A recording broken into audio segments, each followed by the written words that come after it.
आप सभी को आपके भाई आदित्य की तरफ से जय मसीह की। आप सब कैसे हैं? मुझे ये विश्वास है, आशा है कि आप सब अच्छे होंगे, स्वस्थ हैं, सुरक्षित हैं। आज हम एक ऐसे व्यक्ति के बारे में बात करेंगे जिसका उल्लेख बाइबल में बहुत कम मिलता है, या ये कह सकते हैं बहुत सीमित शब्दों में मिलता है, और उस व्यक्ति का नाम है यूसुफ। यूसुफ मरियम के पति और यीशु मसीह के पिता। वैसे तो यूसुफ कोई प्रसिद्ध या महान व्यक्ति नहीं था, ना वो किसी मंदिर में सेवा करा करते थे और ना ही भीड़ के सामने प्रचार का काम करते थे। बाइबल उनके बारे में सिर्फ और सिर्फ इतना बताती है, यूसुफ जो मरियम का पति कहलाता है, जैसा मत्ती 1:16 में लिखा है। लेकिन क्या आपने कभी ये सोचा है कि परमेश्वर ने अपने इकलौते पुत्र यीशु मसीह के लालन पोषण के लिए, उनके पैदा होने के लिए यूसुफ को ही क्यों चुना, उनके परिवार को ही क्यों चुना? वो एक साधारण व्यक्ति था, लेकिन परमेश्वर की तरफ से चुना हुआ। यूसुफ नासरत का रहने वाला था और वो बढ़ई का काम करता था, और इस विषय में बाइबल भी कहती है मत्ती 13:55 में, क्या ये बढ़ई का पुत्र नहीं? ये वचन हमें गहरी सच्चाई की ओर लेके जाता है। यीशु एक ऐसे घर में पैदा हुए जहाँ मेहनत थी, ईमानदारी थी और एक अनुशासन था, और ये सब था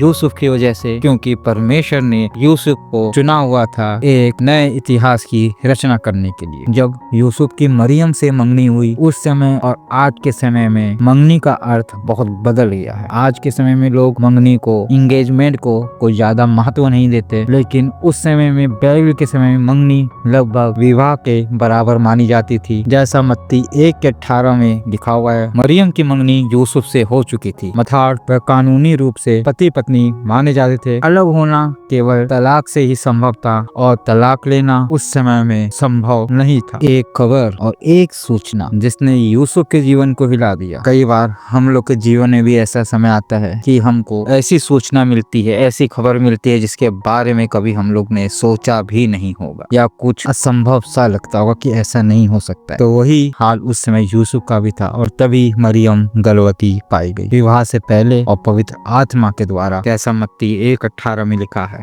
आज ये वचन हम आसानी से पढ़ लेते हैं, लेकिन इस पे जरा गौर करिएगा कि उस समय यूसुफ के जीवन में उसका समय कितना कठिन होगा, और उसके जीवन में कितना बड़ा एक भूचाल या आंधी आई होगी। उसका मन सवालों से गिर गया होगा। कानून क्या कहता है, समाज क्या करेगा, लोग क्या बोलेंगे। यूसुफ का जो एक अंदरूनी संघर्ष था, वो एक ऐसा दर्द था, एक ऐसा पेन था, उसको वो किसी के सामने जाहिर नहीं कर सकता था, ना कह सकता था। कानून के अनुसार मरियम को सबके सामने लाया जा सकता था, उसको जलील करा जा सकता था, शर्मिंदा करा जा सकता था, उसके साथ गलत किया जा सकता था, लेकिन परमेश्वर की योजना कुछ और थी। बाइबल कहती यूसुफ धर्मी पुरुष था और उसे बदनाम करना नहीं चाहता था, जैसा मत्ती 1:19 में लिखा है। धर्मी होने का अर्थ सिर्फ कानून मानना नहीं है, बल्कि दया दिखाना भी होता है और धर्म के मार्गों में चलना भी होता है। यूसुफ के सामने दो रास्ते थे, एक कानून का, जहाँ वह खुद को सही साबित कर सकता था, और मरियम को गलत, और दूसरा दया का था, जहाँ वो चुपचाप मरियम को छोड़ के जा सकता था या उनके साथ रह सकता था। लेकिन बाइबल कहती है उसने गुप्त रूप से उसे छोड़ने का विचार किया। ये निर्णय आसान नहीं था उसके लिए। यूसुफ की चुप्पी एक बहुत बड़ा संकेत थी। क्या आपने कभी ध्यान दिया, यूसुफ कभी चिल्लाता नहीं था, कभी सफाई नहीं देता था, कभी आरोप नहीं लगाता था, बस और सिर्फ बस सोचता था। ये हमें सिखाता परमेश्वर अक्सर शोर करने वालों से नहीं, बल्कि चुपचाप सुनने वालों से बात करता है। जैसा नीति वचन में भी कई बार हम लोग ने पढ़ा होगा कि शोर मचाने वाले, उधम करने वाले मूर्खों की गिनतियों में आते हैं, और शांत रहने वाले धर्मी पाए जाते हैं। जब यूसुफ इन बातों के बारे में विचार ही कर रहा था, सोच रहा था कि उसको आगे क्या करना है, क्या नहीं करना है, छोड़ना है कि मरियम के साथ रहना है, और ये वही पल था, ये वही अवसर था जब परमेश्वर ने स्वर्गदूत के द्वारा यूसुफ को एक संदेश भेजा। प्रभु का स्वर्गदूत यूसुफ को सपने में दिखाई दिया। उसका पहला वाक्य था, हे यूसुफ दाऊद के पुत्र मत डर। डर एक वही चीज है, ये एक वही शब्द है जो दिखता तो नहीं है, लेकिन अपना असर बहुत बड़ा छोड़ दे जाता है, और यही डर यूसुफ को सता रहा था, और यही डर आज हम लोग को अपनी जिंदगी में 24 घंटे में कई बार इसी का सामना करना पड़ा। स्वर्गदूत ने कहा यूसुफ दाऊद के पुत्र, तुम साधारण नहीं हो, तुम प्रतिज्ञा की वंशावली में हो, तुम परमेश्वर के योजना का हिस्सा हो और एक नया इतिहास रचने के लिए तुम्हें सर्वशक्तिमान पिता परमेश्वर ने चुना है। जो से गर्भ में है वो पवित्र आत्मा से है, जैसा मत्ती 1:20 में लिखा है। अब यूसुफ को समझ में आ गया था कि मरियम ने कोई पाप नहीं किया, परंतु ये तो सर्वशक्तिमान पिता परमेश्वर की एक योजना है। अब उसके जीवन में, उसके हृदय में परिवर्तन हो चुका था, उसके अंदर से डर कदम हो चुका था, उसका हृदय दृढ़ और मजबूत हो चुका था, क्योंकि वो जानता था कि मरियम ने कोई पाप नहीं किया और जो है उसके गर्भ में वो पवित्र आत्मा के द्वारा है। यहाँ पे सरदूत ने यूसुफ से ये नहीं कहा तुम बस देखते रहो, तुम शांत रहो, तुम्हें कुछ नहीं करना है, सब परमेश्वर करेगा, बल्कि परमेश्वर की इच्छा, उसकी मर्जी यहाँ पे कुछ और थी। और वो मर्जी उसकी ये थी कि यूसुफ को चुना गया था यीशु मसीह का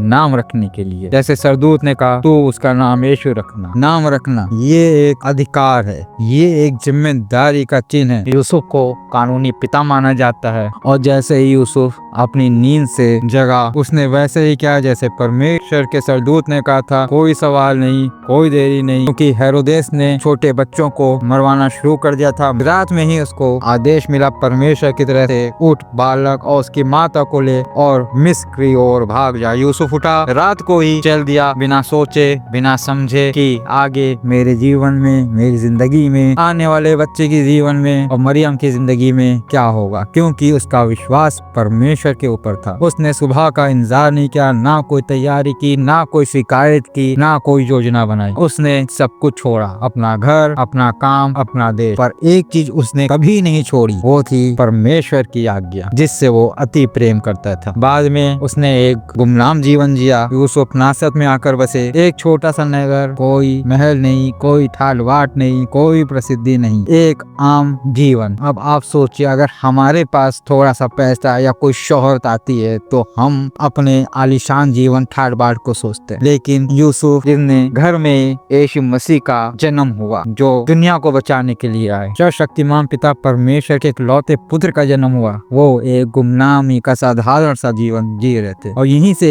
यीशु मसीह के गुप्त जीवन का आरंभ हुआ और यहीं से यूसुफ बाइबल के पन्नों से धीरे धीरे गायब हो गए। इसके बाद भी कई बार जिक्र मिलता है यीशु मसीह की माता मरियम का, पर यूसुफ का जिक्र बहुत कम देखने को मिलता है। यूसुफ क्यों गायब हो गए थे? क्योंकि परमेश्वर की तरफ से उनका काम दिखाई देने का नहीं था, बल्कि एक संरक्षण का था, एक कवरिंग का था जो परमेश्वर ने चुना था। उन्होंने कभी प्रचार नहीं करा, उन्होंने कभी चमत्कार नहीं किया, उन्होंने कभी मुर्दों को नहीं जिलाया, उन्होंने किसी मंच को साझा नहीं किया, फिर भी परमेश्वर ने यूसुफ को चुना। और मेरे अजीजों भाई बहनों, यूसुफ ने इतिहास नहीं लिखा, लेकिन जैसा मैंने आरंभ में कहा था, उन्होंने इतिहास को लिखने में एक बहुत बड़ा अहम योगदान दिया, एक इतिहास को उन्होंने बना दिया। उनका नाम बहुत कम लिखा गया, लेकिन उनकी आज्ञाकारिता, उदार और दया की कहानी एक बहुत बड़ा हिस्सा और एक छाप छोड़ गई। हर कोई यीशु नहीं बन सकता, लेकिन जहाँ परमेश्वर की इच्छा होती है वहाँ हर कोई यूसुफ जरूर बन सकता है। आज हमारे लिए ये परमेश्वर की तरफ से बहुत बड़ा संदेश है। परमेश्वर आज भी यूसुफ जैसे लोगों को खोजता है, जो दिखना नहीं चाहते, जो नाम नहीं चाहते, जो मंच नहीं चाहते, जो शोहरत नहीं चाहते हैं, जो बस चाहते हैं आज्ञा मानना, परमेश्वर के साथ रहना। अगर ये कहानी आपके दिल तक पहुंची है, अगर आपने अपना विश्वास मजबूत किया है और अगर आप चाहते हैं ऐसी में कहानियां आप तक हमेशा पहुंचे, तो इस चैनल को लाइक, सब्सक्राइब और शेयर जरूर करें और अपने जीवन में यूसुफ बनने की कोशिश, उसकी तरह आज्ञाकारिता की कोशिश, परमेश्वर की नजदीकता की कोशिश सदैव करते रहें। और ये वीडियो उन लोगों को जरूर पहुंचाएं जिनको यूसुफ के बारे में ज्यादा पता नहीं है, ताकि सच्चाई उन तक ही पहुंचे और आप परमेश्वर के द्वारा उद्धार को प्राप्त कर सके।